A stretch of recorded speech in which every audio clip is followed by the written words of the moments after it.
It's 5 o'clock and really thrilled and honored that we have a tremendous grand rounds in store for today.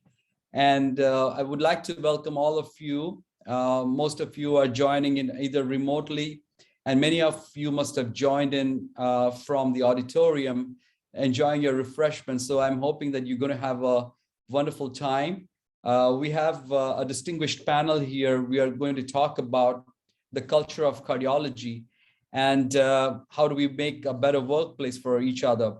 And before I get into the specifics of our speakers and the presentation, let me go ahead and share some points regarding the grand rounds. The grand rounds are available on the website, so you're able to see them and hear them afterwards. They are recorded and available. So please make sure that you convey to your colleagues that if they have missed today's grand rounds, it will be available for all of you to look at them. And this is a session that will provide CME credits.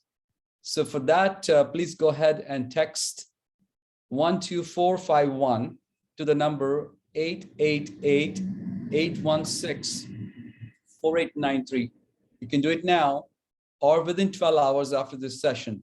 Please text 12451 to 888-816-4893. And this should be as an SMS message, and the telephone number that you're texting from should be active with your profile in the Rutgers Cloud CME platform, along with the same mobile number that is identified. We also are providing maintenance of certificate points for physicians. And for that, you'll have to complete the step 1 and answer the brief quiz that will be available at the link. And this link will be displayed several times in the chat box and is available. And there's a room code after you go into the website, and that is future 09. And with that, once you answer those questions and they are answered correctly, you will have your MOC point directly reflected. And it's necessary that you have your ABIM ID identified in your Cloud CME profile. So with that instructions, now it's my great privilege and pleasure to introduce two of our speakers. Our first speaker is an icon in cardiology, Dr. Pamela S. Douglas. Pam, welcome. Thank you. Pam is Ursula Geller Professor of Research in Cardiovascular Diseases, tenured in the Department of Medicine at Duke University, where she has been since 2004, and also the Director of Multimodality Imaging Program at the Duke Clinical Research Institute. Dr. Douglas, on her undergraduate degree, I just learned from her CV that she did that in Princeton University, so it's not so far from here. Jersey girl. Yes, yeah. So you know very well connected with New Jersey, so that's wonderful.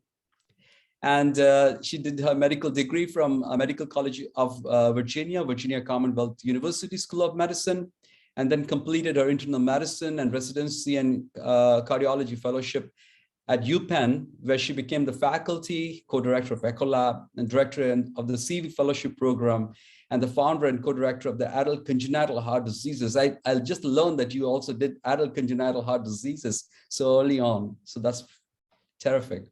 Then she moved on to Beth Israel, the Aquinas Medical Center, as the director of non-invasive cardiology and the founder director of the CV Care for Women in 2000.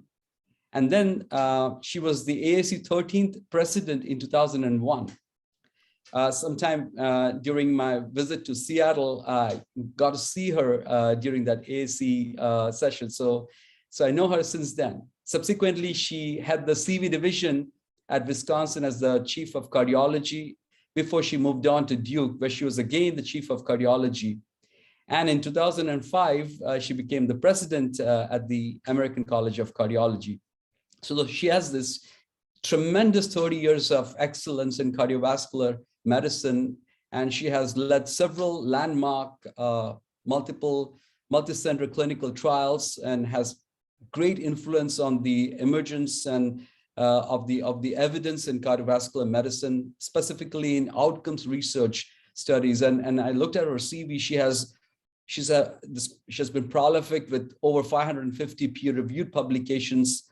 She's renowned for her scientific discovery and work in policy, specifically for improving quality and appropriateness and imaging in clinical care, clinical trial, and registries, and has disseminated national standards worldwide. She has been a pioneer in a number of areas, and she has also had influence in sports cardiology and cardio-oncology. She has currently served as external advisory to the national NHLBI and as also a scientific advisor of the Patient Advocate Foundation. In 2019, the American College of Cardiology created the Distinguished Award for Leadership in Diversity and Inclusion. And she has so many of those awards, but I chose this one because in 2019, she was honored and the award was renamed after her in her honor. This is a testament to her legacy. In addition to her work in cardiovascular imaging, she conducts research in gender equity and has been prolific in several areas of ACC, where I had the privilege to work with her somewhere in 2013, and subsequently I've enjoyed working on some of these initiatives. Pam Douglas also is recognized by the American Society of Echocardiography recently with the Pam Douglas Research Scholar Award that was created to support future of echocardiography research. And this grants one-year scholarship to support clinical or translational scholars in advanced cardiovascular ultrasound research. So it's just a sheer privilege and honor to have someone of her stature and repute. And really, we're going to learn a lot today from you. And particularly, it's such an honor to have you here, Pam. Well, the honor is all mine. I'm thrilled to be here, and I'm very excited about our grand rounds today to join you, and also to our format. So should I share my slides? Yes, and I was just going to also, Pam, if you have, give me a minute, introduce someone who's also a star in making, and Nikichi. I wanted to just introduce her because I can see her that she's positioned to be traveling in the same trajectory as you have. And I can see the spark. And I wanted to bring to her, to all of you, Nikichi Ijiyama. She's an early career cardiologist at Mayo Clinic Health System and a clinical assistant professor of internal medicine at the Mayo Clinic College of Medicine. Nikichi interest includes in cardiovascular medicine includes preventive cardiology, acute coronary syndrome, cardiovascular health equity. And she has won several national awards. In 2013, she was a recipient of the American Heart Association Women in Cardiology Trainee in Excellence Award. In 2017, she was a recipient of the ACC All Section Award. And I was looking at all the prolific work that you have done at the ACC section write-ups. This has been an amazing. And finally, in 2021, she received the Distinguished Fellows Award from the American College of Cardiology in recognition for her services to cardiology. And I got to meet her just recently when we started working on a policy document. And I just realized what a tremendous force you are. And despite your humility and your candor, you work brilliant and in such a team spirit. And it's just a distinguished honor for me to bring both of you together and for today's grand rounds. With that, I think we'll go to the first section. Pam is going to give a presentation, followed by Nikichi. You will have an opportunity to engage us with your question and answer sessions. Pam, now the stage is yours. Wonderful. Thank you so much for the really kind introduction. And our title of our talk today is Creating a Healthy Cardiovascular Workplace. It's in two parts. One is a talk on diversity, equity, inclusion, and belonging, and I will define that abbreviation for you as we go through. And part 2 is interactive cases. So this is a little bit, well, it should be fun today. Let's put it that way. So my part is the talk, the introduction to diversity, equity, inclusion, and belonging. And many of you are familiar with diversity, equity, maybe even inclusion, but not the concept of belonging. And we'll talk about that, but we'll also talk about all the other components and why belonging is an essential component where everything is integrated in the center here. This graphic is from the 2020 AHA-ACC Consensus Conference on Professionalism and Ethics. And I highly recommend it to you. It is an amazing document. Some of the content I'll be showing today, including this graphic, comes from Task Force 2, which is on diversity, equity, and inclusion. But there's many others aspects of professionalism. So let's start with diversity and look at the evidence. And the evidence is that without diversity, we limit access to talent, narrow our perspectives, reduce agility, skimp on innovation and impact, impair strategic decision-making, miss opportunities for growth, and hurt the bottom line. Sounds pretty bad, but let's see how we're doing in cardiology today. So here's something from a couple of years ago. It hasn't changed. The current demographic status of patients of cardiologists in the United States, and you see the US over here and cardiology over here. And we can see that there's about a 30% in the US population, African American and Hispanic component. But in cardiology, we're closer to 9%. So a substantial drop off. The same thing happens for women by gender. About half the population is female. And in this reading, this is board certified cardiologists, just 12.6% in the United States. So in both cases for race and ethnicity, as well as for gender, we have a significant underrepresentation and a lack of diversity. So what do we do about this? Here's an article from Circulation that wasn't specifically about racial diversity, but also any. And one of the things that we need to do is really improve entry into the profession and also the evaluation of people in the profession. So that's among the many things we need to do. But one of the things is called holistic review. And when we look at applicants into cardiology, for example, or we look at people and we're deciding whether or not to promote them into a leadership role, give them opportunities, or even just simply doing an annual review, we can't rely only on some metrics, which in the case of applicants might be grades or letters. We also need to think about skills like critical reasoning and leadership, their character and values, something called distance traveled for that person to get to where they are. I would also add things like empathy, which I think is probably a component of teamwork, as well as the simple demographic information. And holistic review is not simply affirmative action. It's not affirmative action at all. It takes into account the whole person rather than just the race or just the test scores.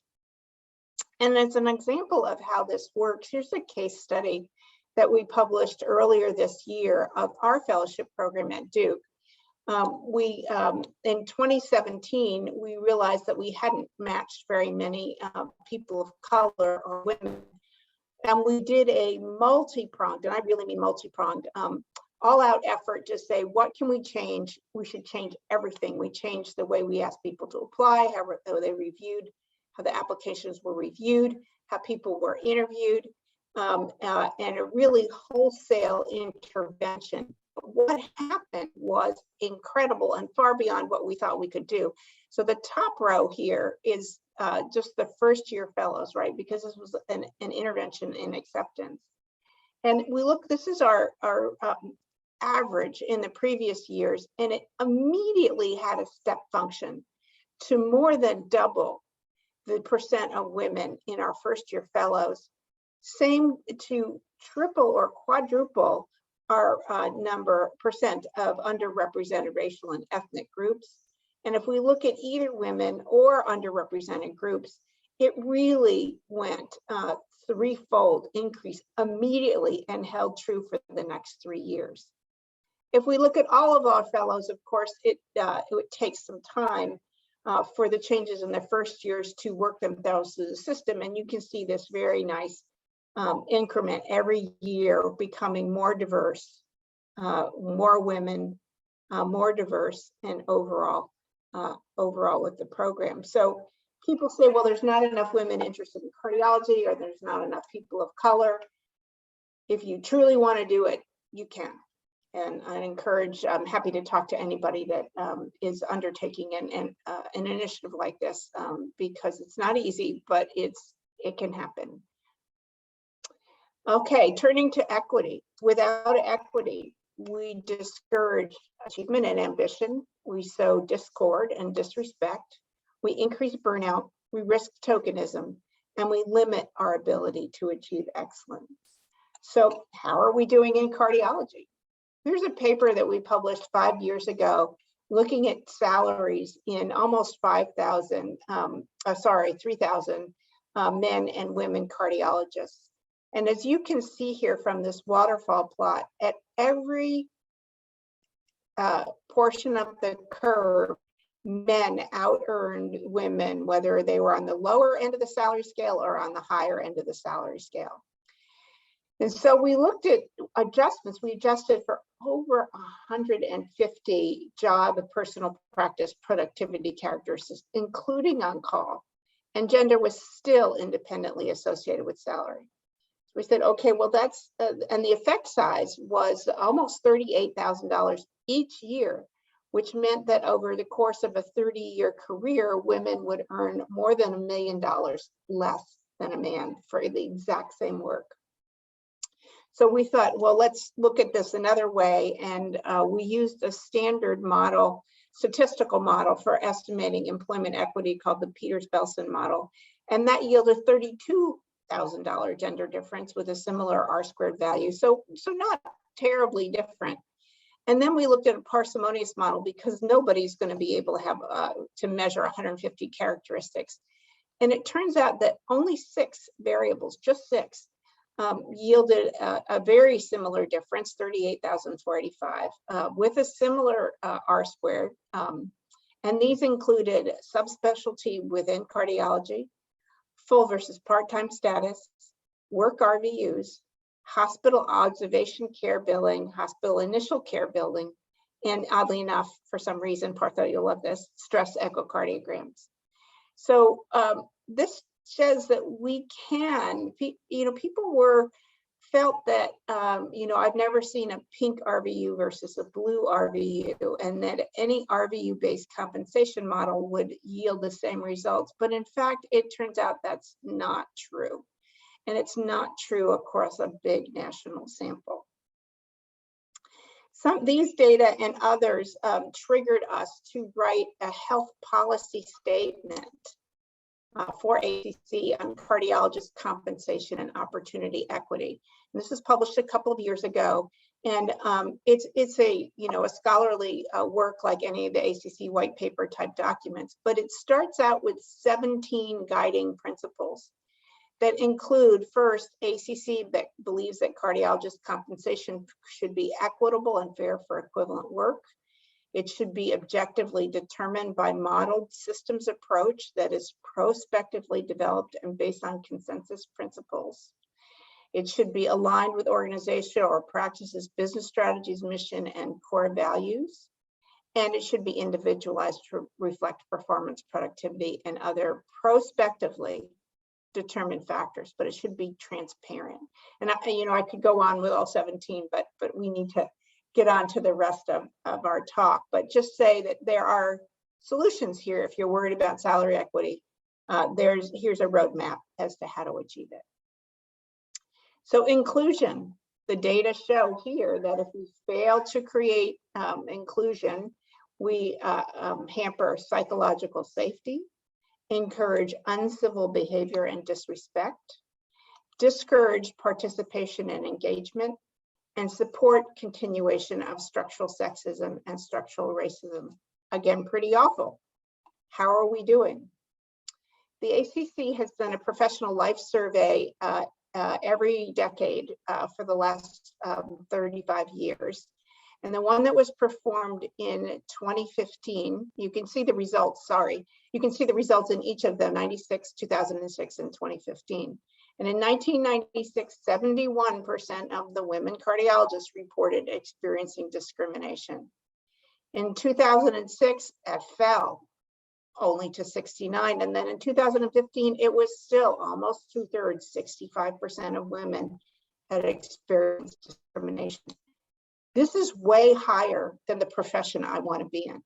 When we look at what the reason was, 96% of those who experienced discrimination, which means virtually 2/3 of women experienced discrimination on the basis of sex, 18% on the basis of race, 37% on parenting, 5% on religion, and only 1% on sexual orientation in this sample. So that looks pretty bad. Let's look at men for comparison. So men have been pretty stable, around 20 to 25% of the cohort experiencing discrimination. And in men, it's not based on sex, it's based on race. And it's not based on parenting. It's either race or religion are the two big things. So men do report less discrimination than women, but also discrimination for different reasons. And we have in press an article analyzing the subgroups here by racial ethnic groups as well as by gender. And when we look at, and this is in JAC in press, and when we look at experiencing discrimination, white people 36, Asians 46, underrepresented racial ethnic groups 52. And we had to unfortunately lump African Americans and Hispanics together because we just simply didn't have enough of either to do statistical comparisons alone. These are the gender data that you've already seen, 23% of men and 65% of women. But let's look at the types of discrimination. So you've heard me call out gender as being important in women.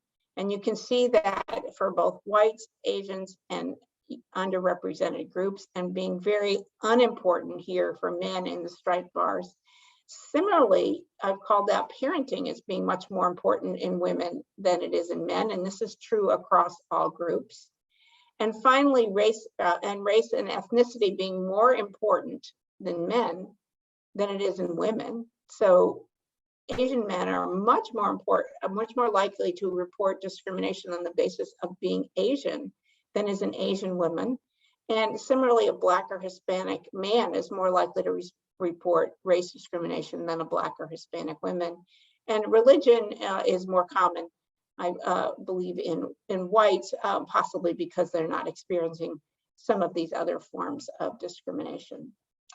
So we are not alone in the United States. This is an article published this spring looking at the prevalence of a hostile work environment consisting of emotional harassment, sexual harassment, or discrimination or discrimination. And you can see that overall 44% of the cardiologists worldwide, this is a 6,000 person sample, experience a hostile work environment in cardiology.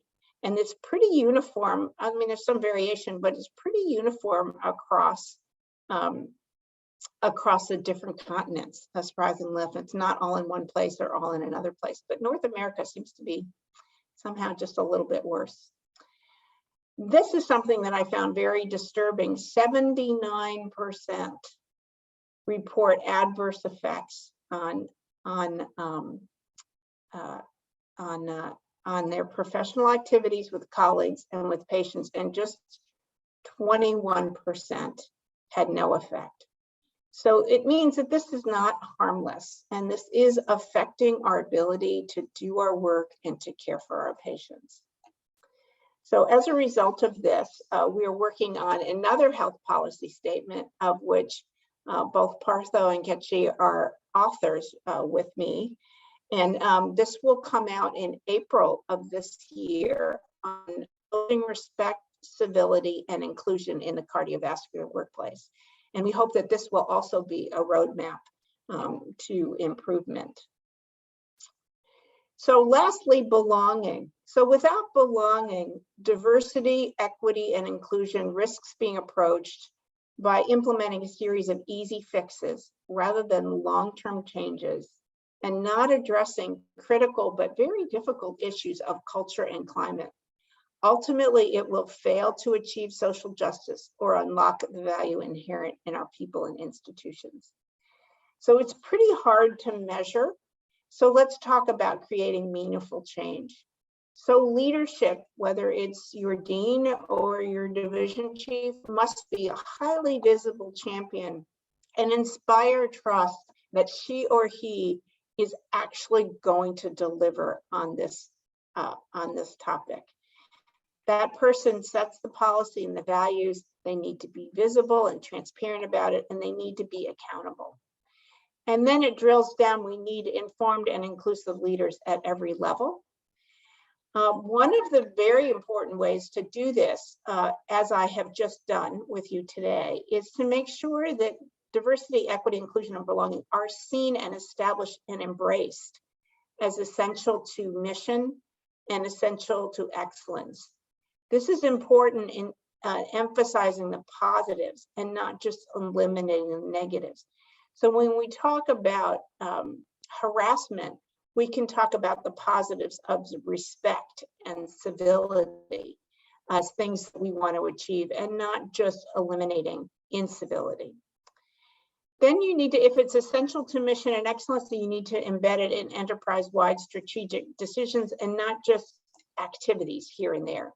Every time you make a business decision, every time you set strategy, it needs to be viewed through a DIB lens.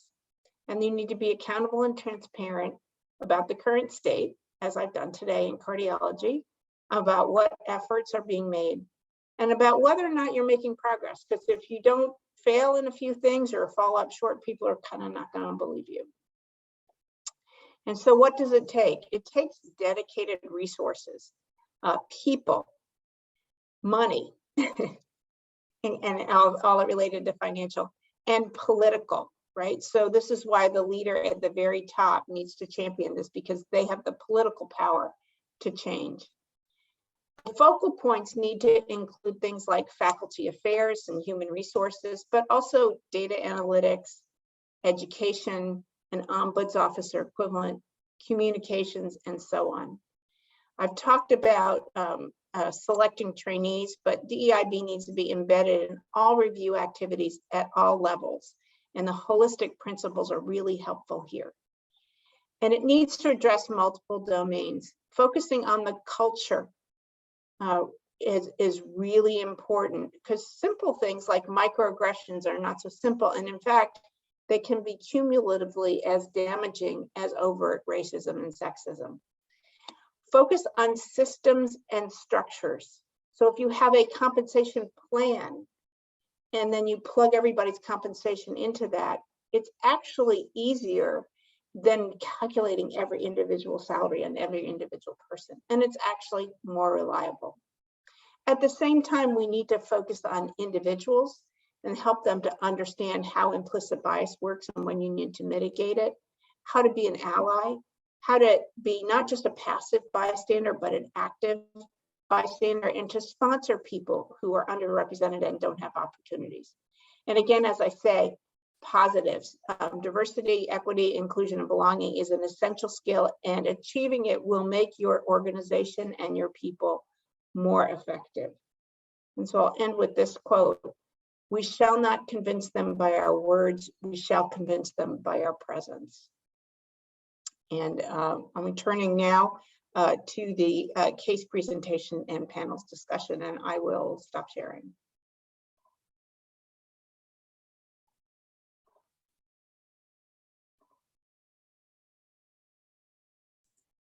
So I don't. Yeah, so thank you, Dr. Douglas, for that wonderful intro. I'm going to have Dr. Joseph help me with sharing the slides for the audience.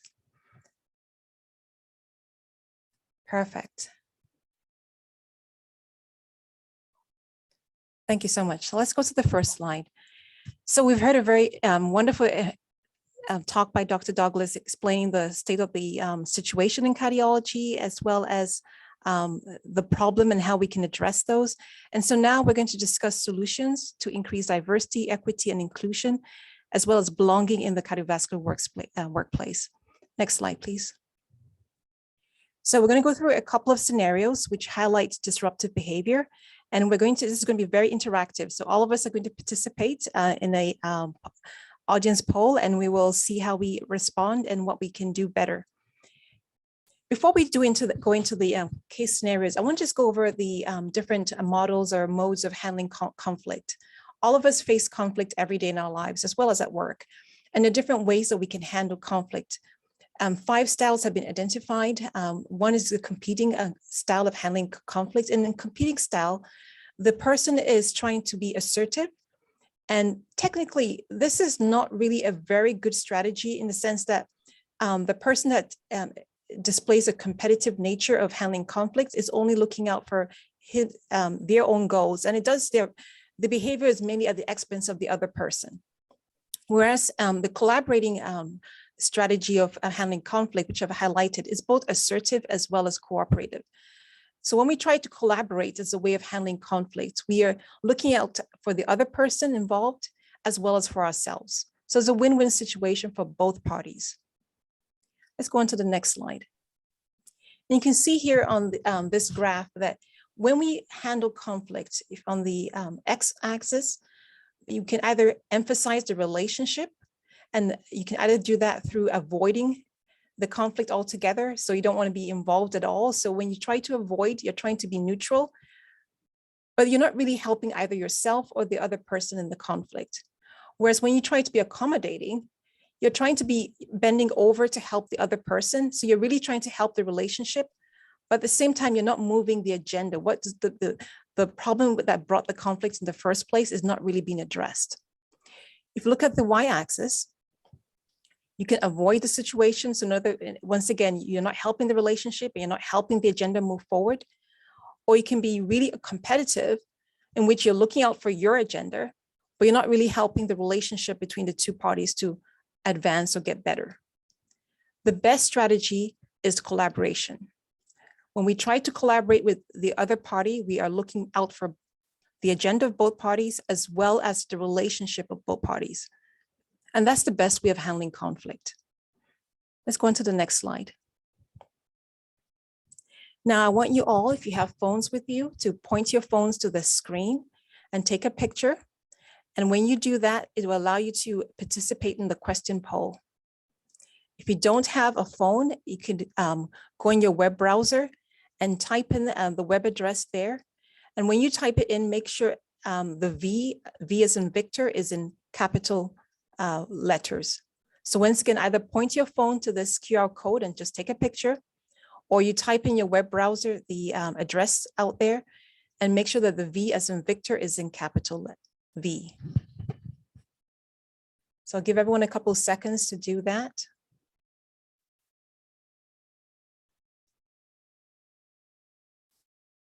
Okay, let's go on. Let's go on to the question. First quote, she was powerful not because she was scared, but because she went on so strongly despite the fear. Next slide. Several stenographers are at their workstations having lunch. You're the echo reader of the day. You walk into the stenographer's office, you pick up a folder, and you overhear one of the male stenographers making sexually explicit jokes. Some other stenographers are laughing at the joke. Next slide. What should you do? Do you ignore it? It's not your business. You just came in to pick up the folder and you just need to walk away. Or do you speak up? Do you tell the stenographer it's not acceptable to make sexual jokes or remarks at the workplace? Or do you go ahead and just report the stenographer to the medical licensing authorities, and that's the best way of solving this problem? Okay, looks like everyone has put in their votes. Well, that's great. All right, so the correct solution is to speak up. Yes, you wandered into this office. And yes, you were not there to, speak with the stenographers, you just wandered in to pick up a folder and go away, but you did hear them make a joke that was sexually explicit.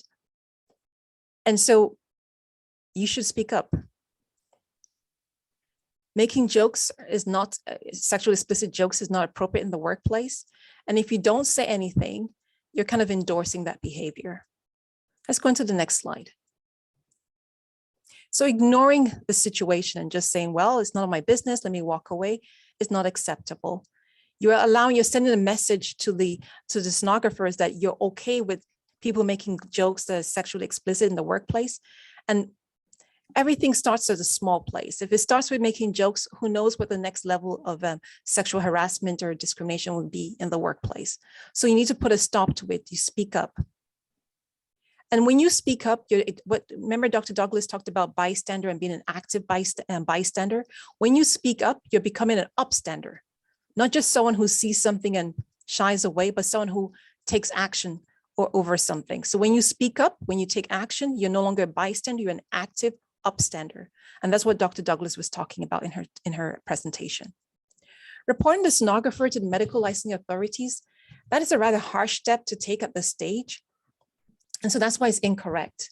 You may want to mention to the stenographer's direct superior or direct supervisor that, hey, XYZ may benefit from, the sexual harassment education models.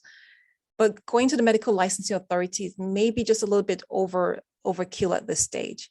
I'm going to open it up to the panelists. And Dr. Douglas, do you have any comments here? So before Pam goes in, let me just posit. I know that everybody answered.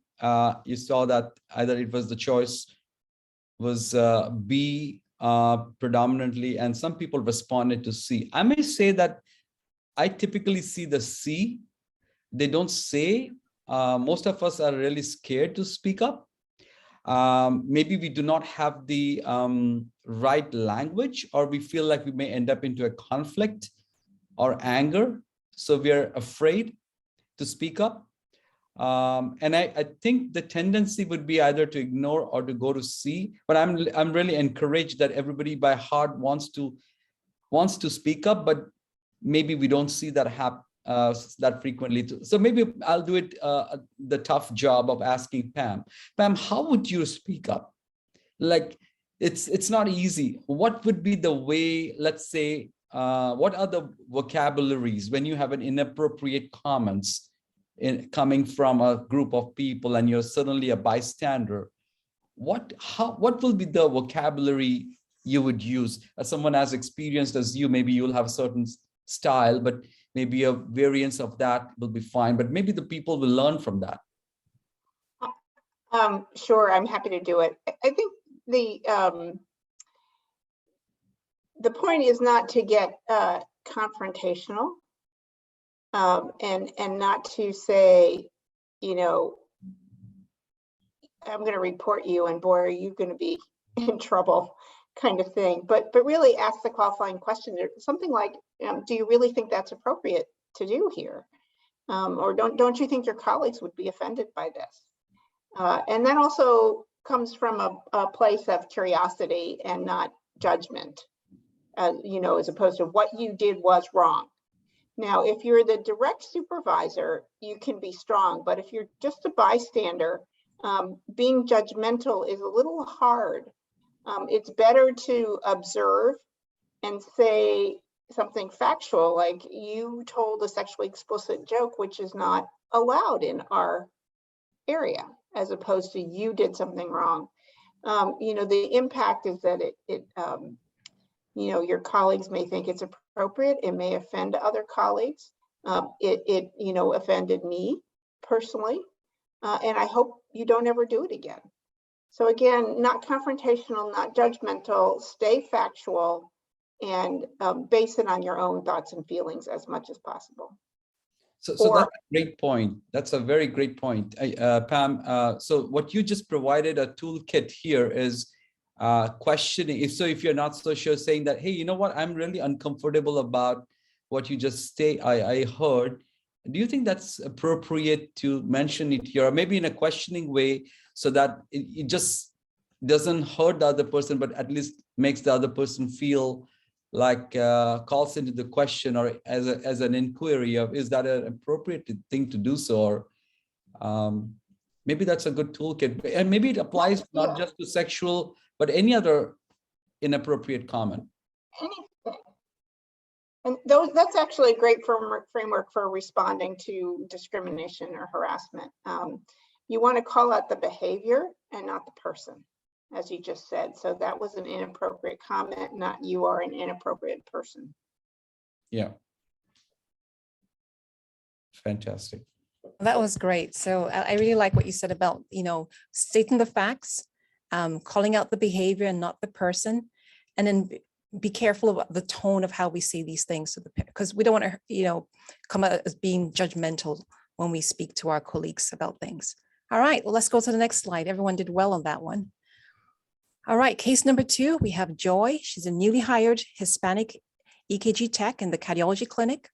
You are the nurse practitioner in the clinic, and you overhear several clinic nurses making statements such as, the Hispanic staff here are only here because of affirmative action, and we need to protect the borders from these Hispanic people. You can see that Joy has overheard some of these remarks. Next slide. All right, well, everyone got this one. So what should you do? None of your business, walk away. Do you speak up? Do you tell the nurses? Using those words, these people, makes you uncomfortable? Or do you go ahead and report the nurses to the medical licensing authorities? All right, we'll let those polls come in. And this one is just similar to the case we just went through as well. So once again, a slightly different scenario, but the teaching point's the same. Okay, well, that's good. We had 90+% saying you speak up. Once again, active response is a upstander behavior rather than a bystander behavior. And we call out the behavior, we don't call out the person. So once again, we are calling out the behavior, we're not calling out the person or people involved. And like Dr. Douglas said, you state the facts. And if you're not sure of how to speak up, you can also think of yourself, if someone were to correct you, how would you want them to correct you? And that could also help you guide you on how to respond to someone else. So informing the nurses that the words, these people or those people makes you uncomfortable is an effective method of communicating the impact of words. All right, let's go to the next case, because I think we all did very well here. Here's another quote. I can be chained by what happens to me, but I refuse to be reduced by it. Jill is a cardiologist on the hospital service. Charge nurse has paged Dr. Jill about the patient in room 777, who has 3 visitors at the bedside. The patient states Jill granted permission for all 3 visitors to be present.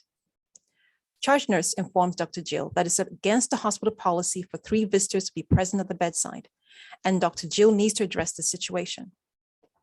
All of a sudden, Jill receives a rapid response page from the CV ICU. She rushes to the ICU to attend to the unstable patient. While in the ICU, Dr. Jill receives a second page from the charge nurse.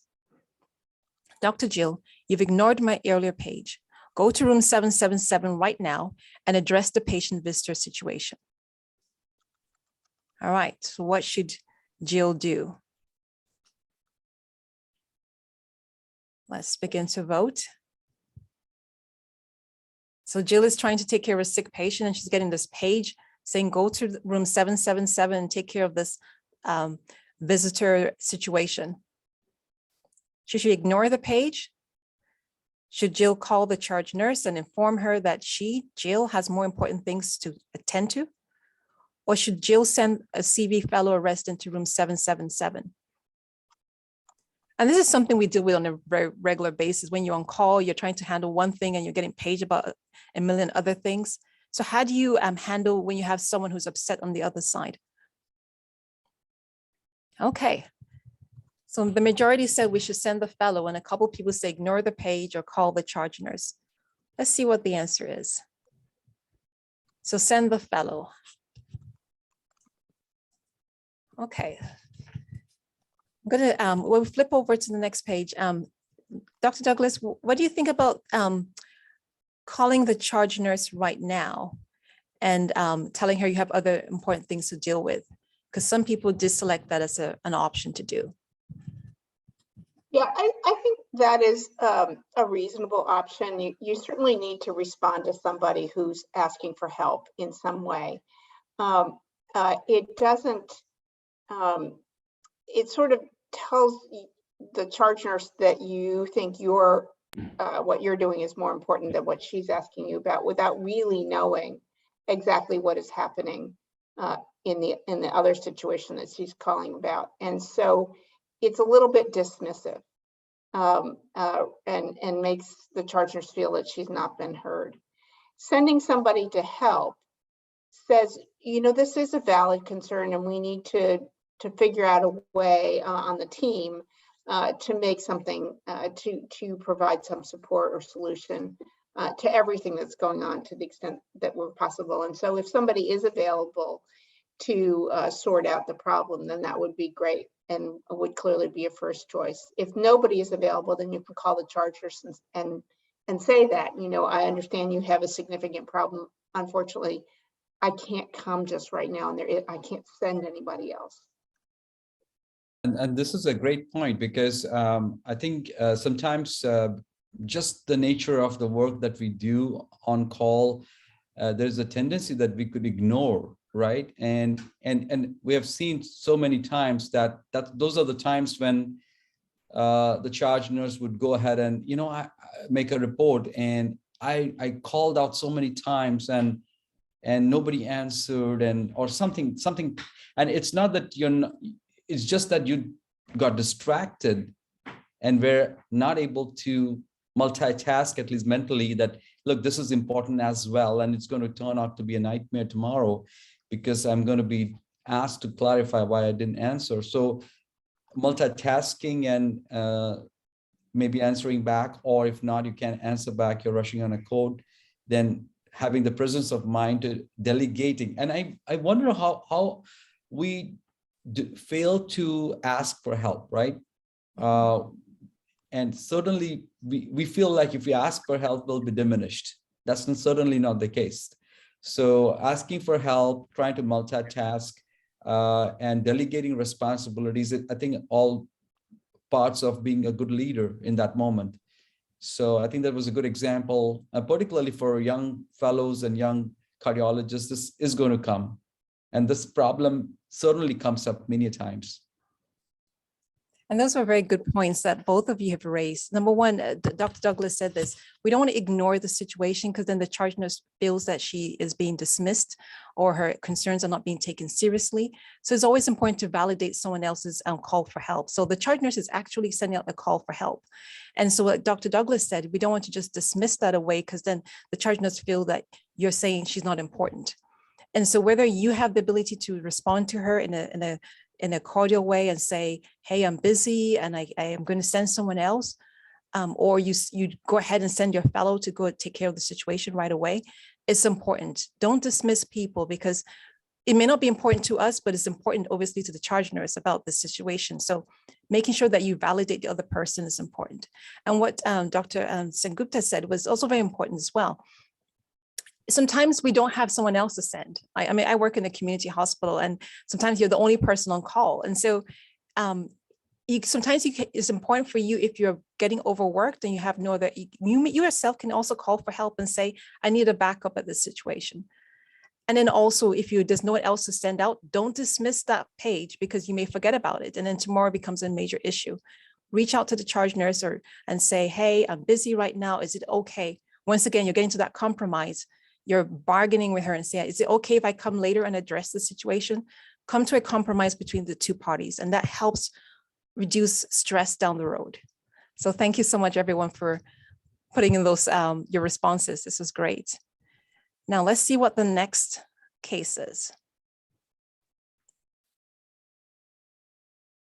Peace. Peace is not the absence of conflict. It's the ability to handle conflict by peaceful means. Okay. Dr. Parker is one of the star interventionalists in the department. He has several NIH grants. He's a world-renowned expert in his field. His presence at the hospital institution attracts several patient referrals to the cath lab.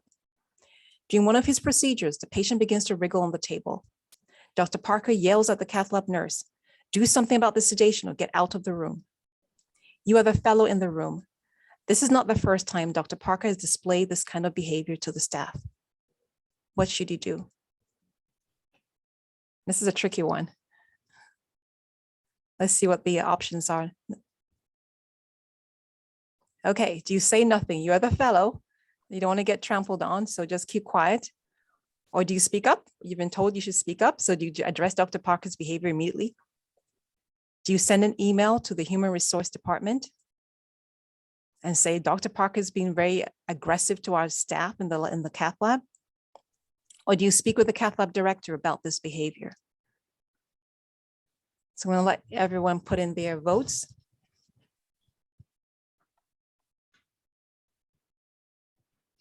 Looks like we have some technical issues. We love our technology. Okay. So regardless, we can move forward if we don't have it. So in this situation, the best choice here is you're the fellow, remember, and Dr. Parker is the star interventionalist. It may be more appropriate to speak to the cath lab director about the behavior rather than speaking up to Dr. Parker in the lab and telling him, "Hey, we don't think you did the right thing." I'm going to let Dr. Douglas weigh in here. I think it, cardiology and medicine is very hierarchical, and certainly the cath lab has an operator and a team. And if it's always better if you can do it in the moment, but it has to be able to be done in a certain way that doesn't bring down the wrath of the attending physician on the fellow who is beholden to him. I think he was a him, for evaluations and access to cases and whatever else. It may be able to say that the fellow could lean over to the nurse and say, can I help you with a sedation, or maybe we could try whatever, or something to try to keep it focused on the clinical issue and not on the personal issue. But other than that, I think the fellow has to, and this is true for anybody who's low status, it's and subject to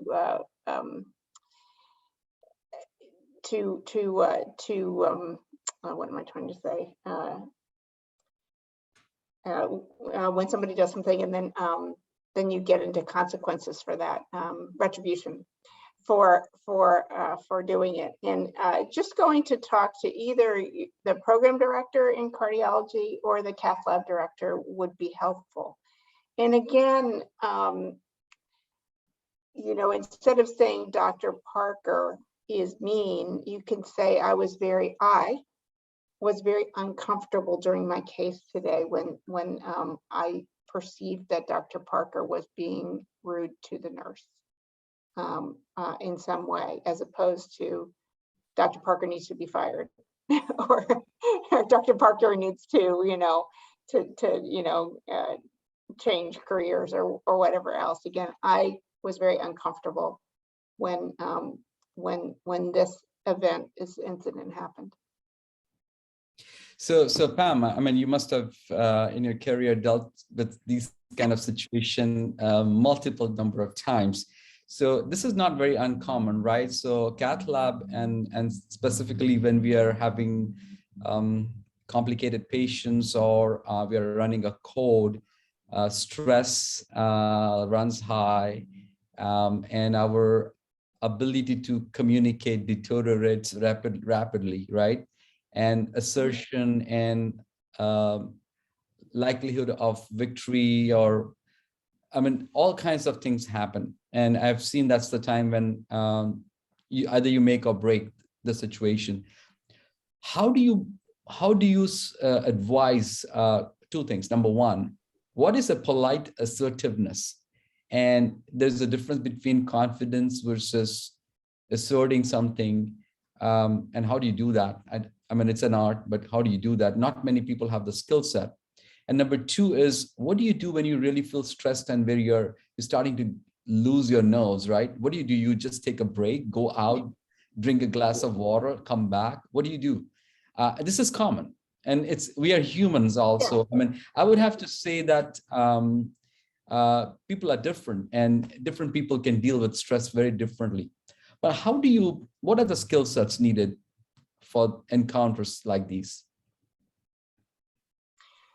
As the counselor, as the cath lab chief or division chief who has a faculty member that's doing this, I think it's appropriate. I think it's important, and not just appropriate, but it's important to have a sit down with that person, and not to treat the fellow in confidence, and not to talk about, I got a bad report from you, from this person on this day with this case. That's really not relevant. It's just like, I think, exactly what you just said. We all get stress. We all need to learn how to handle stress. Is there something in your life or right now, or in your professional work right now, that makes you more not as more burnt out, or not as able to handle stress as you might like? Is there something that I can do as your chief to help you with that? I mean, if somebody, is in the middle of a divorce, or, his kid just committed suicide or something awful, you want to be very empathetic. Then if this is recurring egregious behavior happening yet again in somebody who's been warned before, merits a completely different response. But you want to, as a division chief, you want to be understanding. You want to let people know how much you value their contributions, but they just need to clean up this one little bit behavior. I mean, so that's the common thing. And how do you address when you get mean comments in the middle of a day when you're stressed out, things are very hectic, and how do you in general handle mean comments? I get that all the time, and people feel disrespected because a certain comment or a certain way they were addressed. What do you do about simple things like that? Well, the best thing, there are many ways to approach it. What I talked about before, kind of, what did you mean by that? I mean, do you really, did you really mean that you think I'm an imbecile? That you said, did you really mean that? Or was that just like a figure of speech? Or if you can muster it in the moment, humor is a great diffuser.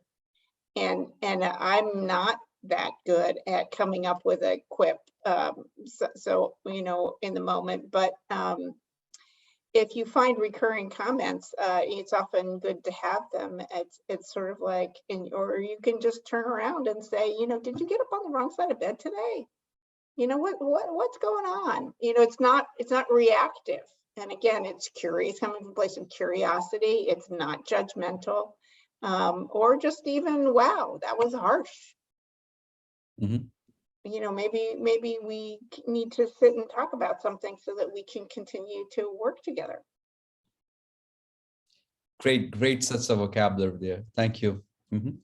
And those are great points. So just to recap, so in the heat of the moment, when you are the recipient of quote unquote meaningful words, or words that sting, what Dr. Douglas was saying is sometimes you can diffuse the situation there by cracking a joke or saying something that just to lighten the situation so that you can continue to deliver care to the patient or for the patient. Or you could, state the facts just really briefly, but humor is a great way to diffuse any situation. And I think Dr. Douglas said that really nicely.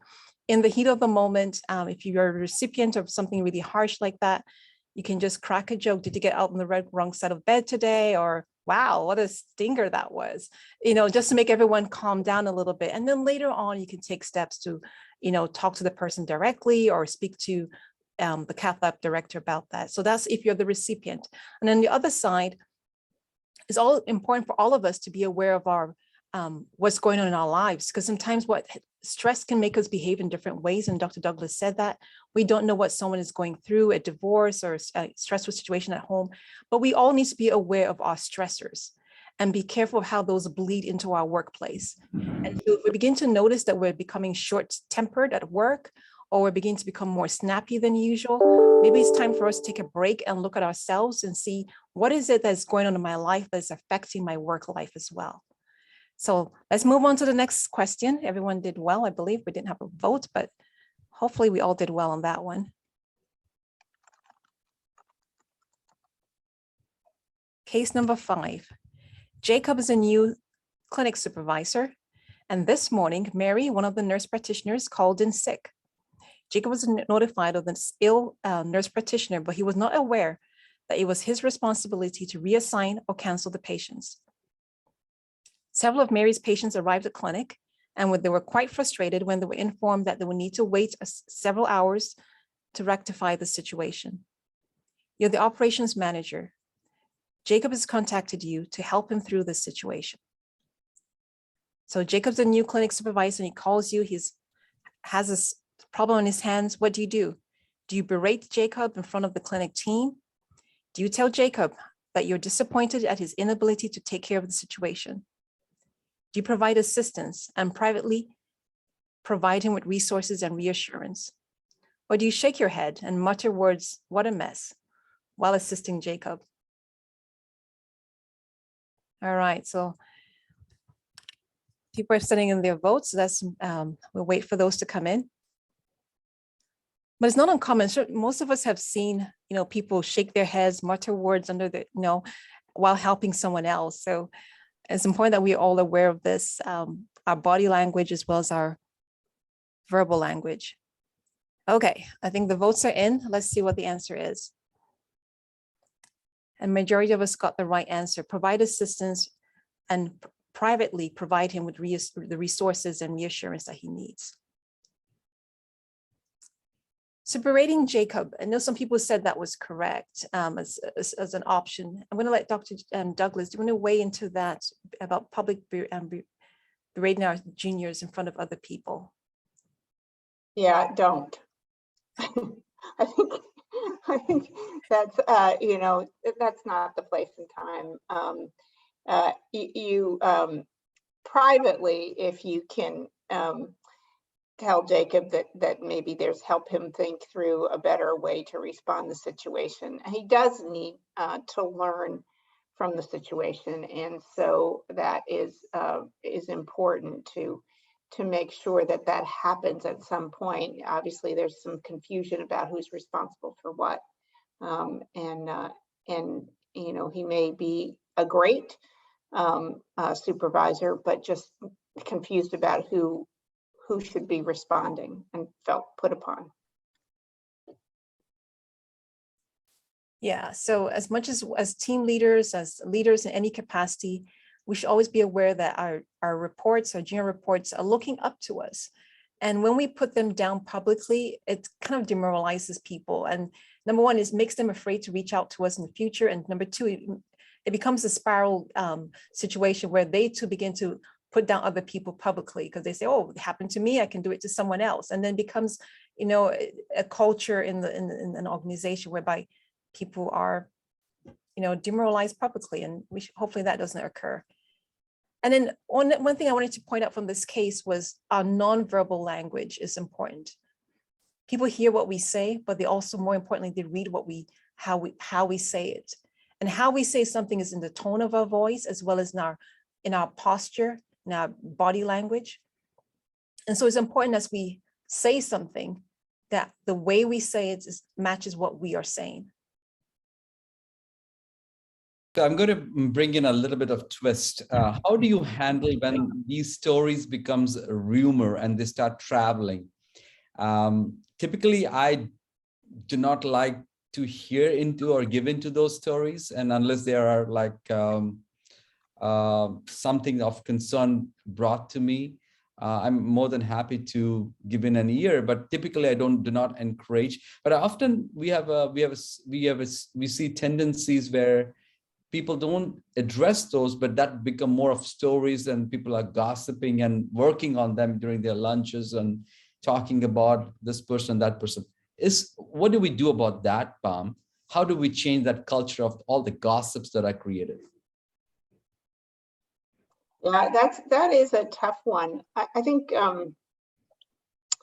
emphasizing respect to people and what respect means, what civility, what that means, and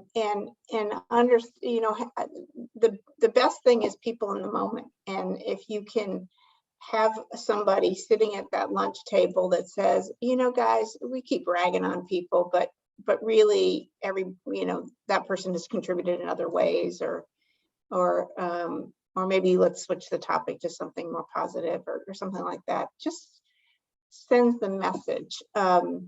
There are many different programs like that. We have one in our Department of Medicine called Civility Champions that trains people. It has senior people but then actually does training to all the faculty. Some of the fellows are also getting it too. And I don't know how it's going to roll out to staff, but we had a 2-hour training where we were told what a bystander is, what an upstander is. We were given some of these tools that we've talked about today, and Partho, just by having this grand rounds today, and maybe I know the hour is late for people, it's a great way to end. I'm hope that today's session is a big step forward in making that kind of change and making people more aware of what they're doing and what they're hearing, and give them the tools and the words and the permission really to speak up. Fantastic. Nikechi, were there any other questions, or those were the questions that we had lined up? Just one more I thought would be nice is about positive feedback. So I think yes. we should end on a positive note. If that's okay. Everyone has an invisible sign hanging from the neck. Make me feel important. Never forget that when working with people. All right, so last case. Dina is a cardiac rehab exercise physiologist, and during the COVID-19 public health emergency, Dina took the initiative to design a plan to ensure that post-MI patients continue rehab either at the medical center or at home. Several patients have benefited from Dina's creative intervention. You are the operations manager. One of the nurses in the cardiac stress lab notified you of Dina's work. What do you do? Next slide. Do you do nothing? You say nothing? You didn't ask Dina to do this, so why should you say anything? Tell Dina that no project should ever be carried out without informing the operations manager. Do you thank Dina for her creativity and send out an email acknowledging her good work?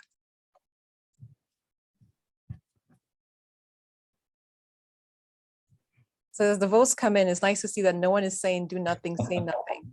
I think that's the recurring message. In real time, people change it. They change it in real time, I think the one take-home message is you never say don't do it, nothing. That's never what we want to do. Okay, so the majority said we should thank Dina for her creativity.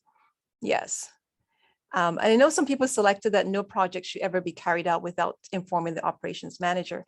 And maybe technically that may be correct, but you know what? Dina did a great thing by taking the initiative to come up with this program. And so good behavior should always be acknowledged. Let people know they appreciate. Everybody wants to feel appreciated. And once you make people feel that they are someone or they're important, then people step up their A game. Everyone inside them wants to be recognized. And so if you just tell someone thank you or well done, it makes someone a whole much better team player. I'll let Dr. Douglas weigh in one more time before we conclude here, because I know people want to go home. Yeah, so absolutely, Dina should be congratulated for her work. And I would say do it as publicly as you can, so that not only does Dina know you notice, but her colleagues also know. And there's a hidden reason for that as well. It's not just about Dina, getting that warm and fuzzy feeling. By praising that work and talking about the benefits of creativity and entrepreneurship, so to speak, taking initiative to do things for patients, you may trigger somebody else who has a good idea kicking around in the back of their head to bring it forward. And further, I would say that that supervisor should make a way. So yeah, I don't know why Dina didn't tell the operations manager she was trying, but maybe one of the reasons she didn't was she was afraid that she would be told no. Right. And so one thing the operations manager needs to think about is there anything in the way that I run our group that prevents people from raising their hand at a staff meeting and say, what about trying this? Right. And fix that if that is the case. And maybe at the next staff meeting, praise Dina and say, you know, I hope you all will be as creative. You know, if you have creative ideas, I hope if you bring them forward, maybe we'll put a little suggestion box at the nurse's station, or maybe you can send me an email, but really encourage that behavior. So not just praise it, but encourage it going forward for more people. That way everybody feels included, and it makes for a better team when people think their ideas are important to the team. And it makes them feel like they can contribute. And so I use this as an opportunity to strengthen the teamwork in this group. And on that note, I would like to bring to everyone how Pam has showed to me her leadership style. Actually, I've been witness to several times. I mean, you know, you have tremendous authority over the work that you do. Yet, when we are together trying to make a policy or a statement, it's a very creative environment in which people are bouncing up the ideas one back of each other, and we are tracking, and I've seen that the idea starts, Pam, from you, but you're not afraid to backtrack and take someone else's idea. And I've seen that almost on every hour during the ACC meetings, and that's been truly inspirational, to be honest. I've really enjoyed how the I know I have to say that, like, well, because that's very nice of you to notice and also to say so. So yes, so you curate an ecosystem, right? You give that idea out there, but then it takes its own journey and becomes better and better. And that's how the product becomes better and better. And I think that's the same that applies for anything else in life we do. We can start with something, initiate people, but then the program or the idea is bigger than each one of us. So then it should take its own course. So thank you very much for that. And with that note, I think it's almost 15 past 6.